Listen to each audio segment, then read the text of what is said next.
Planet Zoo is surely one of the best park builder games out there, and arguably one of the best zoo games out there. And it might also be the best game of Frontier Developments, at least financially at the moment. So it just makes sense that a second part would be a thing next year. Or is it? In this video we are going to go through why it is kind of obvious that this game needs to be the next installment in the franchise. Also why it might actually be one of the last hopes that Frontier Developments may have. But I'm getting ahead of myself. First of all, let's give you a bit of an agenda what we're doing today. First thing first, I'll give you a bit of context why I think it's highly likely we're going to see Planet Zoo next year. After that, let's quickly talk about some features in the current Frontier games that I do hope will make their appearance in a successor of Planet Zoo.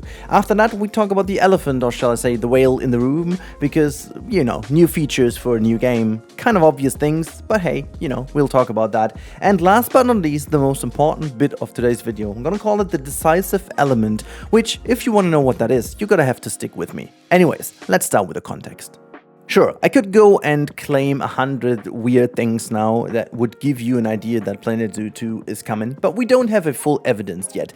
Let's be clear and transparent, there is no confirmation on this game now, but we do have the confirmation that Frontier Development is going to release another creative simulation building game in 2026, which is already confirmed by many financial reports and other reports they have published in a couple of last years. They have said that the game roster is going to be developed and they will stick to their roots more than ever, and we've already seen that the first game in that row of 3 games has been Planet Coaster 2, with a kind of wobbly, weird launch, I guess. The next one is going to be relatively soon in October, Jurassic World Evolution 3, which is looking to be very, at least surprisingly interesting, let's call it that way.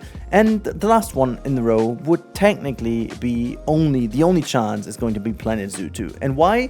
Well, we've just seen potentially the last DLC that Frontier has released for Planet Zoo. After that, no activity whatsoever has been happening on Steam. Like, it's not a full-on confirmation, but at least after all the other DLCs, there was some cleanup doing on SteamDB and so on, which is always a signal they are doing prepare work for potentially another DLC. But now, after so many years of support, the game seemingly officially has stopped being supported, which, if next year is going to be the release year, has been kind of a close call, and at some point you have to shift full resources on the game, which could be the perfect moment now. The reason why they have done so many DLCs, I assume, is because financially Planet Zoo is doing absolutely great. Each and every animal pack has been selling seemingly well, and if you look at the financial graphs that Frontier has shown over the last couple of years, you do see that Planet Zoo is, if you consider all the platforms and releases and so on, their most stable source of income from all the games. And if you look at the reviews of the game and the community, you know, overall happiness and satisfaction, this game is absolutely all the way up in the Frontier games. And I personally also have to say that this game, every time I come back to it, is absolutely amazing. So that just leaves me with the conclusion that if Frontier is not going completely insane, this is the next game they are doing. They have been very much struggling on a financial basis, just as a lot of other companies have been, and Planet Coaster 2 wasn't necessarily the turning point, and even if Jurassic World Evolution 3 would be, there still is an IP of Universal, which 100% they will get some coins from that too. So the last real hope in that row would be a potential good selling point. That can only be Planet Zoo 2. And we all know Planet Zoo is lacking in one specific area, which we're going to talk about in one of the next points, but you know, it's not a complete game as of now, despite the fact it's a very good game. Anyways, that shall be enough. I think it's a high likeliness that we are going to see Planet Zoo 2 next year. No confirmation whatsoever, but you know, looking at all the details we have, it only leads to one conclusion, as I said. So without further ado, let's go into the first of the 3 major points of today's video, the Frontier game features. Now, we just assume now that next year Planet Zoo 2 is going to be released, and on the road to that game, we have seen 2 other installments in the creative simulation game roster, which is Planet Coaster 2 and the upcoming Jurassic World Evolution 3. And just to completely quickfire some of the features that have to be in there, we are going to start with the biggest of all. It's the pathing tool. Planet Coaster 2, and this might be the biggest achievement of the game so far, has gone from potentially one of the worst pathing tools that the Planet series has established in a park builder game to maybe the best ever. Like, it's still clunky in some ways because, you know, it's a bit fiddly here and there, but it is definitely the one where you can do literally everything with it. You don't believe me? Well, it's fine, but if you don't, just watch a video of Taggy 3D. If you don't believe me then, well, I don't know what you should. This game offers literally the best path builder ever, and this is definitely needed one by one in the other game too. Full stop on that one. Obviously, have you seen that insanely great looking waterfall tool in Jurassic World Evolution? And yes, we do need that. Well, another feature that has been translated from the Jurassic World games into the Planet game series in the form of Planet Coaster 2 is a scenery brush. Yes, a scenery brush is especially well needed for a zoo game because it's the easiest way you can brush some well needed plants together for your habitat, you know. That way, habitat building will be so much more convenient. You don't want to pick each and every plant yourself? Well, just drop the brush and you gotta get there. Very simple, very easy. It's such a insane convenient tool to have, and there is no way around this. You gotta have to have it in there. But it doesn't stop there. Another feature I would love to see is a very simple ranger cars and ranger station. Now in Jurassic World Evolution 3, we are seemingly getting this with a full kind of car, jeep, but also with a little quad. And it's kind of random that I'm saying that, but the size of the game allows for more movement than just people walking on their feet. So having at least a quad in the game as a zookeeper for moving quicker than just walking, that would be way, way more important to make the game more versatile in terms of building safari parks, for example. But that is definitely a feature that we do need in there. But also, the actual souvenir shops and restaurants shall make a return just as they are in Planet Coaster 2 now. Maybe from the launch, that would be amazing, full stop. Another feature that I would love to see from Jurassic World Evolution 2, or hopefully 3 as well, is multiple gates for habitats. It's such a simple thing, but trust me, if you've played the game, you know how much of a struggle it is to find the perfect positioning for your gate if you want to do rivers or so, that keepers cannot transfer, you know, cross over. So this traverse was the word I was looking for. This is definitely a problem, and I hope it's going to be fixed by having the allowance to have multiple gates in your habitat, so, you know, keepers can reach every corner. The last thing I would love to see from the Frontier games, and to be specific, it's Planet Coaster 2, it is the day-based timing. Now, Planet Coaster 2 finally has a day-based timing system from morning to evening, and it is actually taking quite a couple hours until you reach that. So you have a full day simulation, and each day equals to 3 days in a season. So you have 12 days for the full year, which is really, really, really neat. I love that. It's a very good feature, and hopefully it's going to be translated into Planet Zoo as well, because it gives the whole game a bit more structure. And I do say Planet Coaster 2 doesn't make the best of it, not at all, but the feature itself is great to have, and hopefully they make more of it. Potentially we have to talk about that point again in today's video. Stick with me to understand why.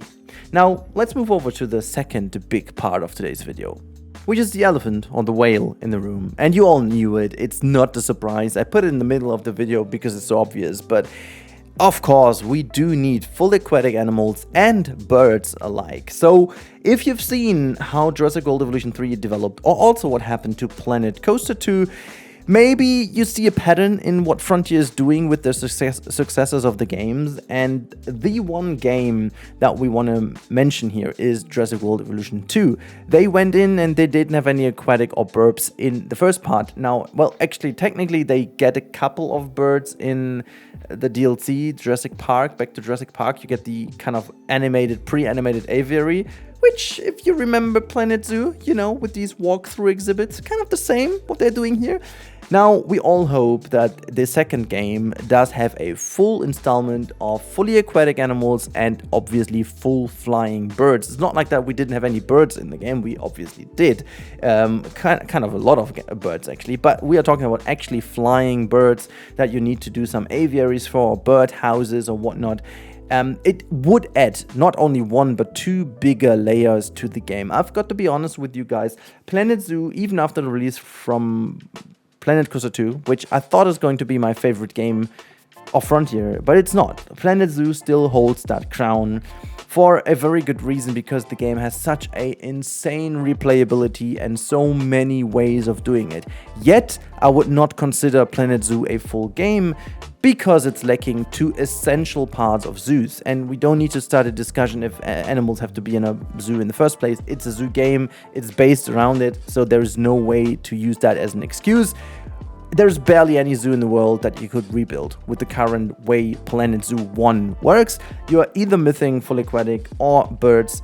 So technically that is a must to have to call it a real successor. Otherwise, I really have a hard time imagining what they would offer. And to be honest, Frontier has a road record of having this kind of release and nurture tactics, just exactly how they call it in their financial reports themselves. They release a game in hopefully a very good vanilla state, and from there on, they're going to continuously add content and updates to the games, which is great. Don't get me wrong, this is how the times work nowadays, and it has been absolutely gorgeous and great for Planet Zoo for the most times. But imagine they would release a game yet again without birds and full aquatics. Again, how many animals would they need to leave out from the original game?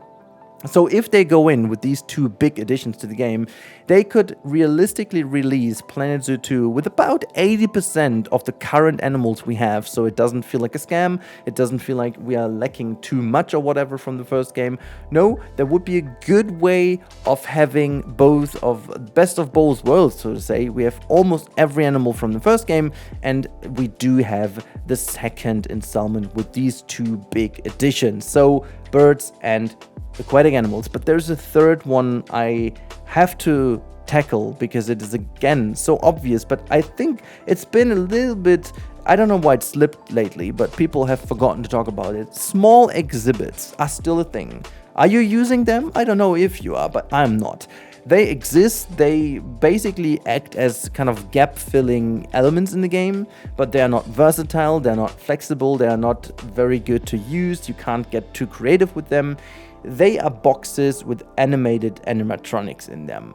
Full stop. You gotta call it the way they are. And yes, I do get the technical limitations maybe from the time being, but in the second installment of a game, I would definitely expect a different way of treating them.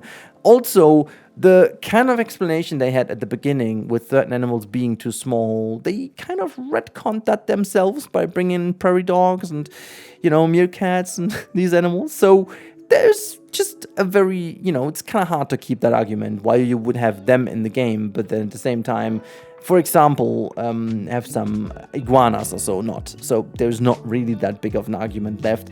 And hopefully there is another way to do that. I thought about that in the past, maybe as an idea could be you have a kind of exhibit builder, if you will, which is kind of a builder inside of the builder. And once you're happy with your habitat, you basically save that one and you get a miniature version of that to place in your park. I've seen that in other games that this has been done. So it kind of renders that little thing that you build. I think that would be amazing to have. And, with the scalability, which is a thing I didn't really mention, but scaling would obviously be a thing I would expect in a game because it's been in all Frontier games after they have now brought that in. So yeah, I technically think this is one of the biggest changes without even seeming to be the biggest change, but I personally think it's mega important next to those big show elements, the burbs and the aquatics. Anyways, enough about that one. I think it was obvious, but I wanted to go a bit deeper into that to, make air for the next one. See what I did here? Anyways, let's go into the last one, which is a bit cryptic, I get it. However, it's equally important. The special element I'm going to talk about today is the scenario gameplay. The gameplay itself, the whole game, okay? So, hear me out. Planet Coaster, Planet Zoo, Planet Coaster 2, and now it seems like Jurassic World Evolution 3 are great builders, great games when it comes to designing, creating, letting your creativity in terms of building run wild.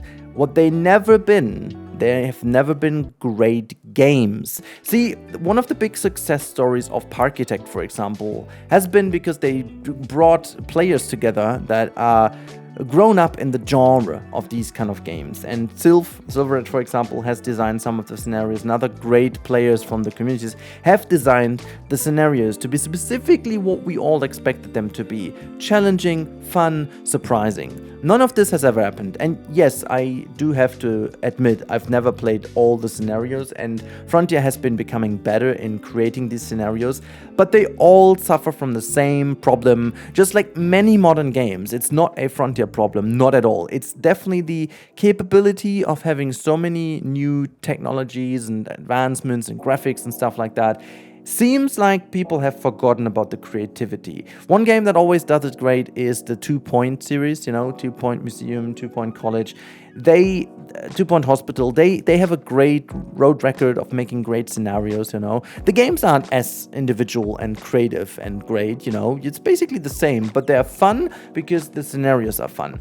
What has not been achieved so far is creating both things at the same time. You either have a very creative game or a great scenario game. I really thought about that for the longest time, if that must be the case, or if it's just because the team behind the game is always leaning more towards one direction, or if the communities just like us are kind of pushing a game more into one direction. It may all be, but as this is a video where I don't need to talk about limitations, let's just for a split second think Frontier would definitely get it done this time around. I would envision that the new management, the new scenario would be built around creativity and surprising elements. What do I mean by that? Let's go a bit deeper into that. So I've been having a lot of talks with people how certain animals could be implemented in the game. And I want to start with like dolphins and whales, for example, because people do agree that they don't need to go into a zoo, and they don't have to be in a zoo, and they must not be in a zoo.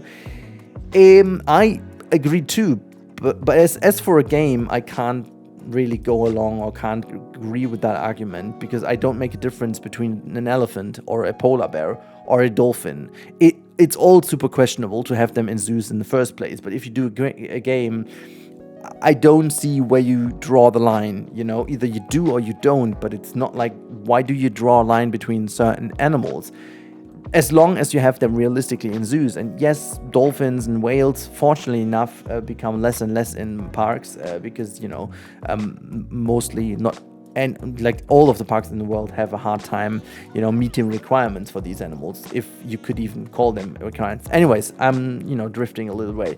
What I'm talking about is making a game that allows these things to be part of it. We talked about how could this be integrated. Well, for example, have a rescue mission in Lagoon. I once did a project that was actually called the Dolphin Rescue Lagoon, or I don't know even how I exactly called that one. But my idea was to create like a map where there is a rescue station which focused on having sea creatures rescued. And there are such stations in the world. But imagine you're left with a piece of land on an island or so, a bit of money, and maybe an old kind of abandoned water park or whatnot. And they tell you, hey, you know, there are a lot of creatures around here in the nature, roaming around in the wild, but they are ill, they are sick. You have to kind of make sure that they receive the treatment, you know, they deserve. And then you turn that into a rescue park, and you even have tourists coming in. It's not guests in that case, but you get tourists for having, like, maybe to see these animals, to get money in, you know, donations for that. You can make these ticket prices incredibly high, because if you've been trying to figure out in the real world how that works, you have to pay a lot of money if you go to these rescue missions, and then you see the animals. You can sometimes, you even have the chance to get closer to them, but you do pay quite a lot of money, and it's not guaranteed that you get up close with the animals. If they don't want, that's all good. So that would be a fun way of implementing. The same goes with a lot of other animals. You know, imagine you do have to build a wildlife reserve in somewhere in Germany, you know, where you kind of, at the moment, there would be even a storyline around that. The wolf has returned to Germany, and now as the wolf is creating a lot of issues with like sheep and other kind of, you know, animal herds, they just reduced the limitations for, you know, going after wolves, which from an animal security standpoint is very, very alarming.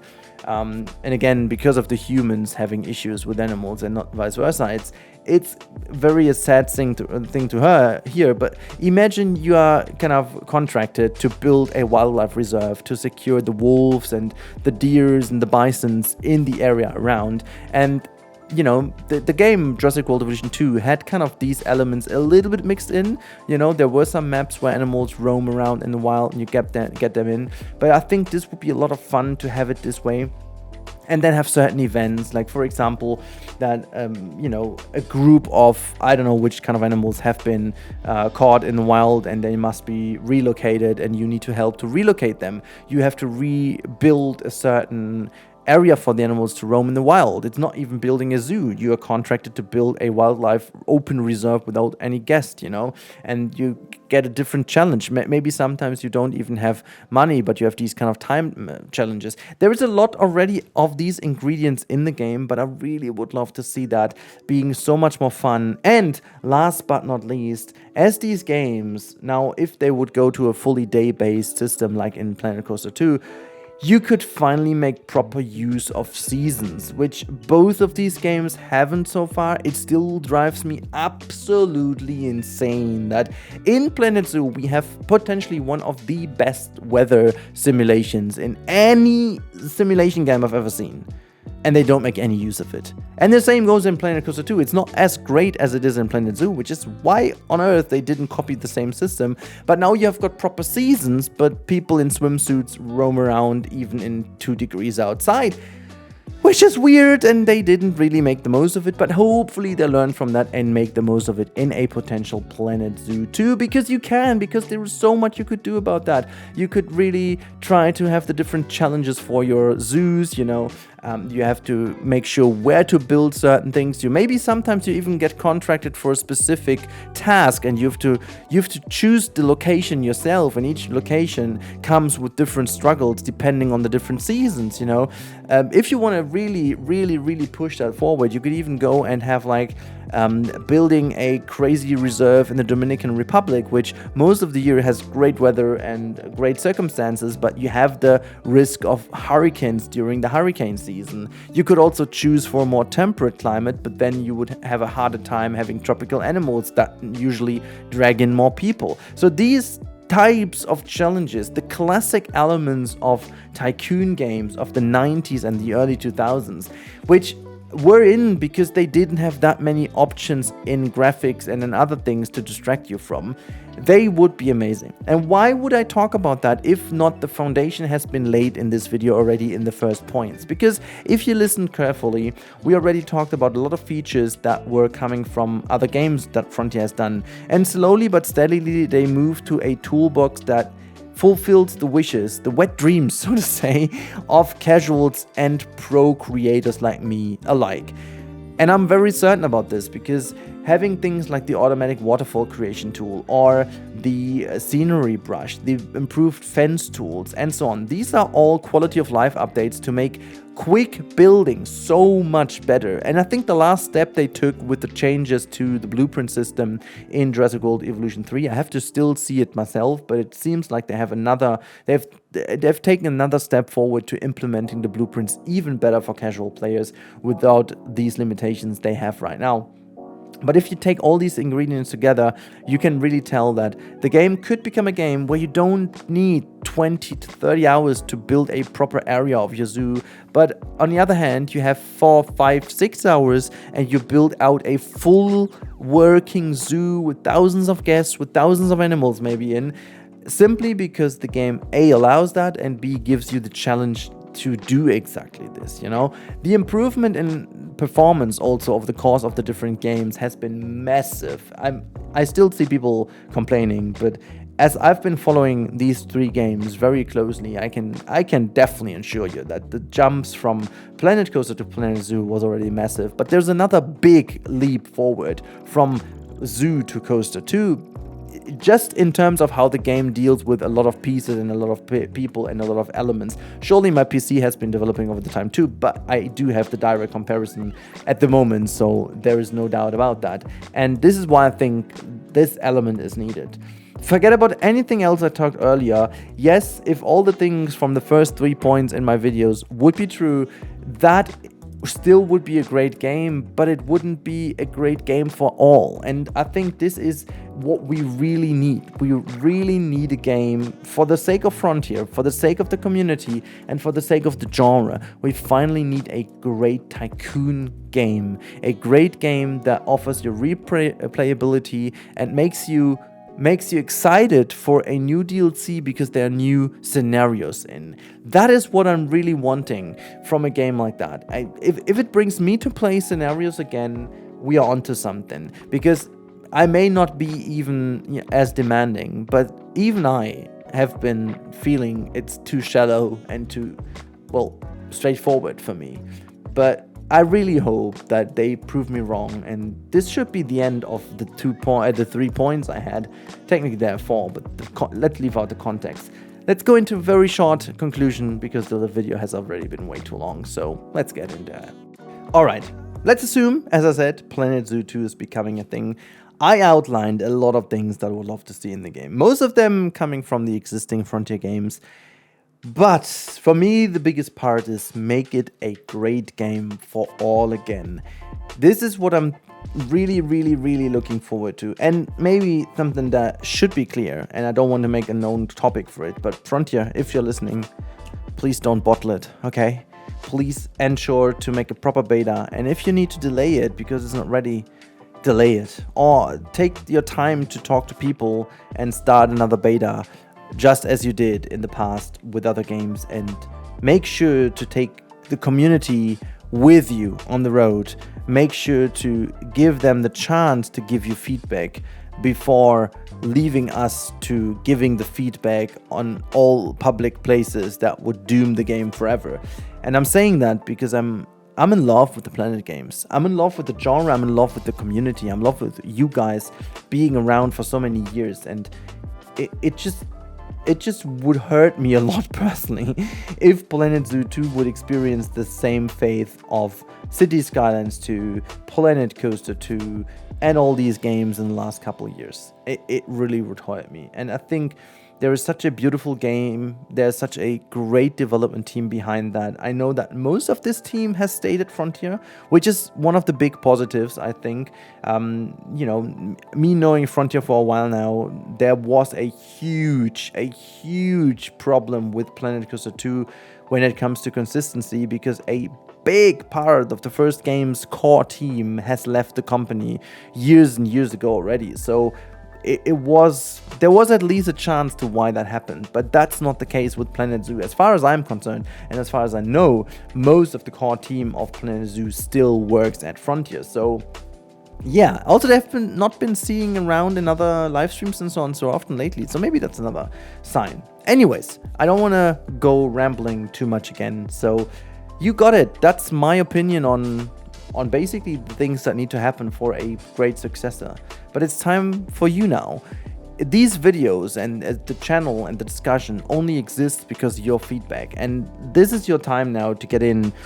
Maybe just, you know, focus on one point. If there's one big thing you would love to see from a potential Planet Zoo 2, let me know in the comments down below. Outline what that is and why. Let's see what you guys come up with. But now, have a good time. And if you haven't subscribed yet, please consider doing so. I would love to see you again on this channel. Until then, have a good time and bye.